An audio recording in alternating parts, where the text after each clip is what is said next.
Morning, Home Secretary. A divided cabinet this morning? That's because they're not supposed to say what they want to talk about before cabinet, but today he did. Boris Johnson had let it be known he would say it was time for more money for the NHS. And here's why. He led the charge on the famous bus during the referendum. This time his friends had told us he wanted an extra £100 million a week. Have you managed to persuade the Prime Minister, Foreign Secretary? When he emerged, we were none the wiser. And his cabinet colleagues didn't seem too pleased. Is it time to start talking about NHS spending? Did the Foreign Secretary bring it up today, Grannis Evans? Excellent discussion, united as ever, thank you. Did NHS spending come up? The NHS is our most precious national asset. And did you talk about it today in Cabinet? We always discuss the NHS and there is unity of purpose. And was the Foreign Secretary right to bring it up?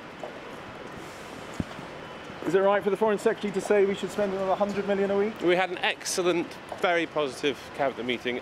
In fact, according to the Prime Minister's official spokesman, no one, including Boris Johnson, talked about a specific amount of money for the NHS. But several cabinet ministers did say this sort of conversation should happen in private, a ticking off for the Foreign Secretary. The Chancellor wasn't at cabinet, but he was also ready with a ticking off. Mr Johnson is the Foreign Secretary. I gave the Health Secretary an extra £6 billion at the recent budget, and we'll look at departmental allocations again at the spending review when that takes place. But for many that's not good enough, and they want the NHS at the top of the Prime Minister's agenda, even if it's there, because some are upping the political pressure. What really counts is the long-term future of the NHS, and we've reached a point where the NHS can't deliver the quality of care that the NHS constitution demands. So it's great that that debate is now on the cabinet table.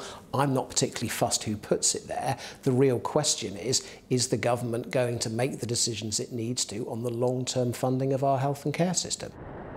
NHS spending is already a dangerous issue for this government. Throw in Brexit and a little political ambition, and it could become even more urgent.